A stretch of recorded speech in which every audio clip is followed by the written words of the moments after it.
En la familia se contaba una leyenda. Decían que su madre, Florencia, era de Venezuela, y que de ahí venían su piel morena y su cabello increíblemente largo. Pero, ¿qué dicen los documentos? Pues la verdad es otra. Era dominicana, descrita como india. Y esta es la historia de cómo la realidad, no la leyenda, forjó a un hombre, Pedro María Hungría, y cómo él, a su vez, forjó un destino completamente nuevo para su familia.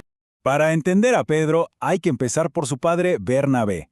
Y ojo, las crónicas locales no hablan de él como un hombre cualquiera, sino como marinero y, más importante, poseedor de barcos. Estamos hablando de una figura de un estatus enorme, uno de los fundadores de Boca Chica. Así que la historia de Pedro no arranca con él. Empieza con la poderosa base cívica y política que su padre ya había construido en la República Dominicana. Y aquí podemos ver paso a paso cómo fue ese ascenso. En los años 1880 se mueven hacia el este. Para 1899 aseguran una alianza clave con nada menos que la familia Mella. Y ya para principios del siglo XX, su centro de operaciones es Boca Chica. Ahí su influencia se vuelve innegable. Y fíjense en este detalle. Para 1908, los nombres de Bernabé, Félix y del joven Pedro aparecen juntos como testigos en papeles oficiales. Piénsenlo. En una comunidad donde saber leer y escribir era un privilegio, firmar un documento era una declaración de estatus. Esto nos dice que Pedro, desde muy joven, era parte activa y respetada de la vida pública familiar. Pero claro, la vida no es solo lo que se hereda. La vida de Pedro estaría definida por pruebas personales muy profundas, y todas, curiosamente, quedaron documentadas. Por un lado, tenemos la imagen pública, el hijo de un fundador, un miembro respetado de la comunidad. Pero la realidad, como siempre, tiene más matices. Un informe policial de 1925 habla de un incidente con el transporte de una madera. Y aquí está lo crucial. Él le había pedido permiso al encargado, un tal Crispín Olmo, y Olmo se lo había dado. No fue un acto de rebeldía, fue un hombre ingenioso atrapado en un malentendido, una prueba de las presiones del día a día que enfrentaba. Sin embargo, esa prueba no fue nada comparada con la verdadera tragedia que iba a cambiar el rumbo de su vida y la de sus hijas para siempre. La muerte prematura de su esposa, Paulina Brito Sajamic. Para entender la magnitud del golpe, pongamos las fechas en perspectiva. En el año 1924 nace su hija Pura María.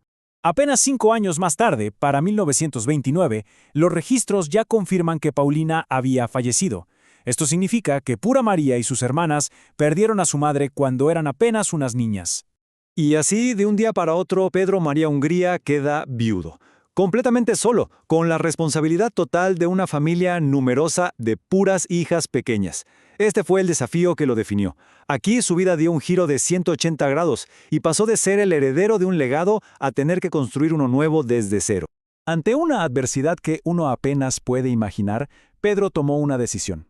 Como viudo, su única prioridad era el futuro de sus hijas. Y tomó el camino más difícil. Las internó en un convento. Y no fue para abandonarlas, fue todo lo contrario. Fue la única manera de garantizarles la mejor educación y un entorno seguro. Fue el sacrificio supremo de un padre para darles las herramientas que él sabía que iban a necesitar. Y vaya que esa promesa dio frutos. Su legado vivo, su verdadera obra, fueron ellas, las hermanas Hungría Sajamit. Ángela, Flor, Alba, Irma, Austria, Pura y Zoila. Pero él no las escondió, para nada. Quería que todos vieran su potencial. Un artículo de periódico de 1932 describe la primera comunión de las hermanas como un gran acontecimiento, y nada menos que en la histórica iglesia Regina Angelorum, con un arzobispo presidiendo la ceremonia. Se aseguró de que fueran parte de la élite cultural y religiosa de la capital.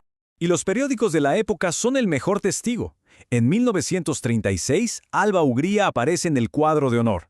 Para 1942, Alba, que además era mezzosoprano, Pura e Irma son las estrellas de una producción coral. O sea, la excelencia académica y el talento musical eran la norma en esa casa. Y quizás la cumbre de toda esa inversión fue su hija Austria.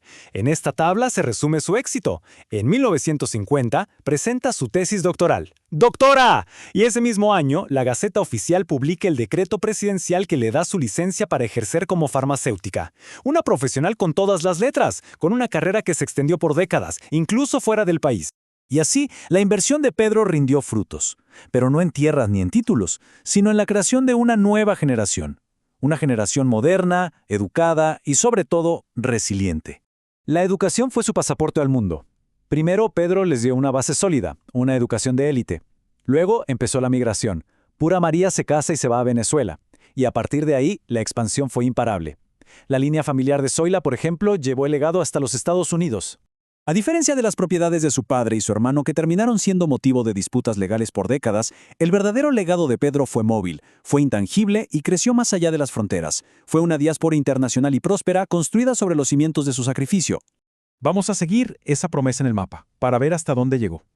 Todo empezó aquí, en Santo Domingo, en las raíces de este árbol genealógico donde un padre sentó las bases educativas para sus hijas. Desde ahí, la familia creció. Hijas como Pura, Austria e Irma establecieron nuevas familias en Venezuela. Nacieron los clanes da Silva, los Melchorri, echaron nuevas raíces. Y el viaje continuó. Los descendientes de Zoila, como la familia Morales, se establecieron en Texas. En ese momento, el legado de Pedro ya era verdaderamente internacional, demostrando el poder imparable de su inversión en ellas. Y todo esto nos deja con una pregunta, ¿no? ¿El legado es algo que se hereda o es algo que se forja en la adversidad? La historia de Pedro María Hungría sugiere que los legados más fuertes no son los que se reciben, sino los que se construyen en respuesta a los desafíos más grandes de la vida.